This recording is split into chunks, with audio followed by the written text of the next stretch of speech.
और सीधे आपको लिए चलेंगे शिक्षक सम्मेलन में, जहां पर मुख्यमंत्री डॉक्टर मोहन यादव ने शिरकत की है। तस्वीरें आपको दिखा रहे हैं। दिखा के उनके शिष्यों ने, युवा पीढ़ी ने बड़ा काम कर दिया, तो और बड़ी चुनौती, चलो स्वयंवर के लिए माँ राजा जनक के दरबार का वातावरण, और हम सब देखते हैं वो आनंद के साथ कि माता का वरण हुआ, बड़े बड़े महारथियों के बीच में भगवान राम और लक्ष्मण ने पहचान बनाई, वो अलग बात है। लेकिन एक पंगा भी तो हो गया परशुराम जी के माध्यम से, वो भी हमको याद रखना चाहिए। लेकिन महाराज श्री राम ने उसका भी रास्ता निकाला।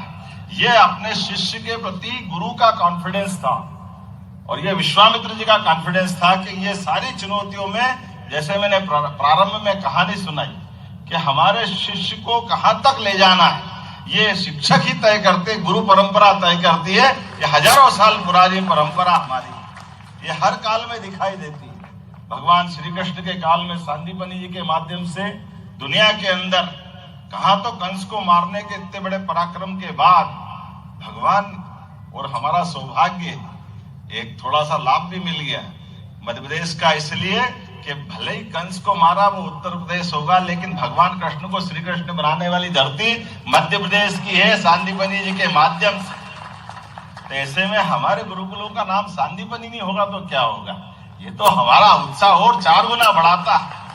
हाँ, हम ये गर्व से कह सकते हैं कि भगवान राम ने वनवास काल का भी 11 साल का समय मध्य प्रदेश की धरती पे गुजारा। ये हमारे प्रदेश की धरती तब भी गौरवान्वित हुई, या भगवान कृष्ण का काल। हर काल में, हर समय इस धरती के अंदर, यहाँ के इस परिवेश में इसी प्रकार का आनंद का वातावरण रहा है। इसलिए जब मैं यहाँ शिक्षक संघ के कार्यक्रम में आया तो मुझे इस बात की प्रसन्नता भी है। ऐसा ही एक विद्यार्थी भाबरा से निकल करके चंद्रशेखर आजाद बनता है, वो भी आनंद हमारे इस प्रदेश का ही है। ऐसे कई सारे विक्रमादित्य से लगाकर राजा भोज तक, हर काल हर युग में हमारे यहाँ के युवाओं ने शिक्षकों के आशीर्वाद से अपनी अपनी भूमिका अदा की। ऐसे में मैं बहुत लंबी बात तो नहीं करूंगा, सच में वो सारी बातें आ गई।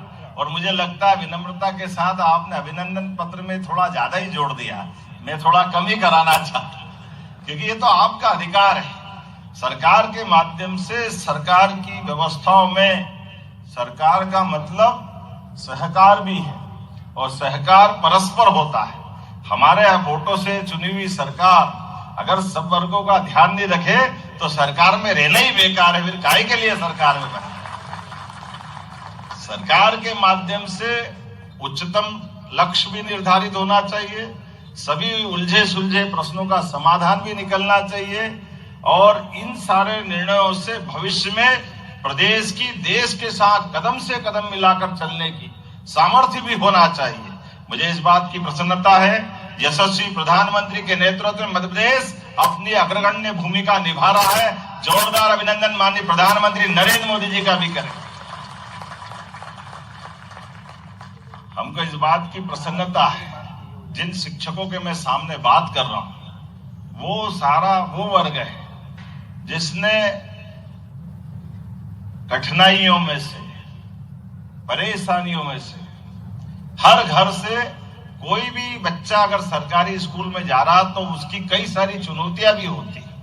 उन चुनौतियों में से उस बच्चे की चुनौती का समाधान करते हुए उसकी जितनी आगे बढ़ने की क्षमता, उसको आशीष दे करके ये हमारे शासकीय शिक्षकों के माध्यम से चलने वाले विद्यालयों ने नरेंद्र मोदी भी बनाया, राव उदय प्रताप सिंह जी भी बनाया, और हमारे जैसे एक विद्यार्थी का नंबर भी यहाँ तक लगा दिया। मैं आप सबको प्रणाम करता हूं, आपका अभिनंदन करता हूं। सरकारी विद्यालयों के माध्यम से जिस प्रकार का आपने एक तरह से एक विद्यार्थी को अलग अलग प्रकार से गढ़ा है, वाकई वो अद्भुत है। और इसीलिए एक नहीं, कई उदाहरण है। वो सच्चे अर्थों में लोकतांत्रिक व्यवस्था का यही सबसे अच्छा पक्ष। हमारे विद्यालय ऐसे ही समृद्ध भूमिका निभाते रहे, और ये तो खास बात है ही। मैं आज के बीच आपसे बात करना चाह रहा हूं तो बहुत सारी बातें हो गई, अब इसलिए दोहराना नहीं चाहता हूं। मेरी अपनी ओर से अब आप बताइए, 22,000 से ज्यादा शिक्षकों का युक्तियुक्तकरण बहुत सरलता से हो गया और पता भी नहीं चला। ये तो कमाल ही हो गया, कितने अच्छे से हुआ। बड़ा कठिन भी, चुनौती का काम था, लेकिन प्रशासनिक स्थानांतरण के मामले में भी हमारी सरकार ने कहा ये रोज का नाटक नहीं चलना चाहिए, शिक्षक को पढ़ाने के लिए विद्यालय में अनुकूल माहौल मिले, इसलिए स्थानांतरण ये पनिशमेंट नहीं होना चाहिए, आवश्यकता के हिसाब से बहुत ज्यादा जरूरी है तो कर दो। मुझे इस बात की प्रसन्नता है, हमने इसमें सख्ती रखते हुए नगण्य आधार पर स्थानांतरण वाले मामले में कोशिश की। इतना ही नहीं, आज के दौर में मैं जब शिक्षा मंत्री था, मुझे इस बात की प्रसन्नता है, तब राष्ट्रीय सकल पंजीयक दर में हमारे मध्य प्रदेश का और देश के अंतर बहुत बड़ा था, लेकिन हमारे उस व्यवस्था के बलबूते पर देश में शिक्षा नीति लागू करने का भी मौका मिला।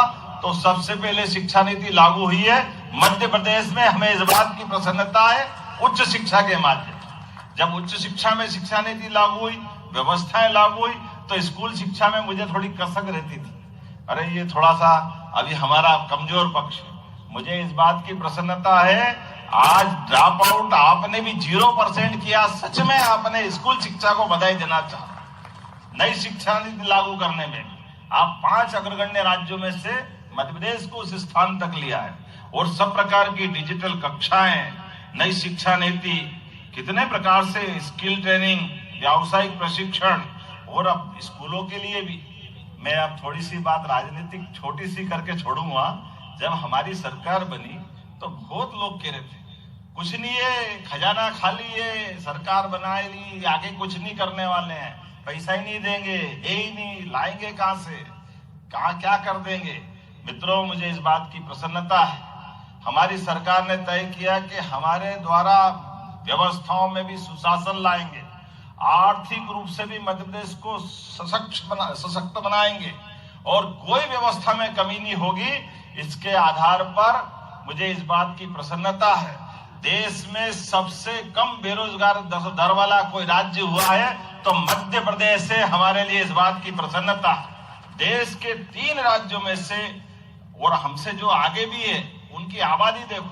त्रिपुरा, जिसकी आबादी 50 लाख से अंदर है, इतना छोटा सा है। ऐसे हमारी आबादी से भी आधी आबादी वाले 2 राज्य, लेकिन मध्य प्रदेश ने इतनी बड़ी आबादी के बाद भी 1 से 1.25% की बेरोजगारी हमारे यहाँ सबसे कम है।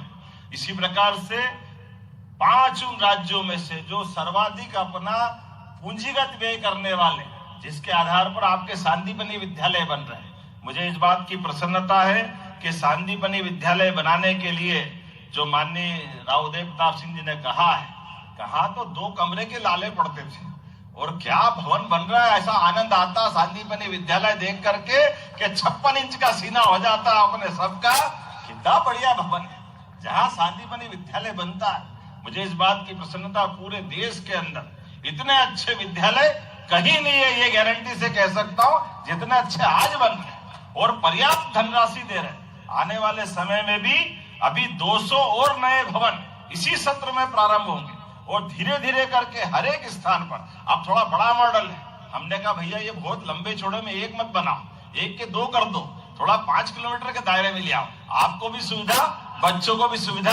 ये निर्णय भी हमारी सरकार के माध्यम से किया। ऐसे में कई प्रकार के योगदानों के साथ जब महंगाई भत्ते की बात आई, 1.5 लाख लोगों को लाभ मिला। जब 1.5 लाख लोगों को लाभ मिला तो हाथ में ताली वाली का आनंद तो आ ही जाना चाहिए। जितने प्रकार से हो सकता है, कितना अच्छा लगता है जब मैं भगवान राम की बात करता हूं, भगवान कृष्ण की बात करता हूं, तो सारे त्योहार तो हमारे हैं, इनके क्यों आनंद नहीं आना चाहिए। जब समाज मनाता तो हमारे अपने विभाग और विभाग से जुड़े हुए पूरे परिवेश में आनंद क्यों नहीं आना चाहिए। मुझे इस बात की आनंद आता, आल की पाल की, जय कन्हैया लाल की। जन्माष्टमी भी क्या मनाते हो, आनंद आ जाता है।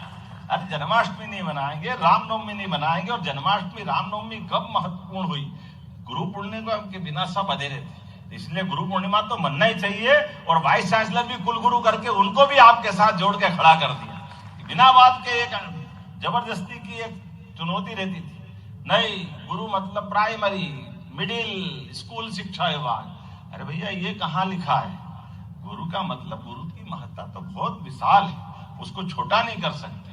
मुझे इस बात की प्रसन्नता है, हमारी सरकार के बनने के बाद हमने कुल गुरु कुलपतियों का नाम बदलकर देश में ये बड़ा मिसाल बनाया, बड़ा उदाहरण बनाया सभी वाइस चांसलर कुलगुरु के माध्यम से। और गुरु पूर्णिमा चाहे स्कूल शिक्षा विभाग हो या उच्च शिक्षा विभाग हो, समान रूप से सभी मनाते हैं। ऐसे कई प्रकार के काम हमने किए हैं।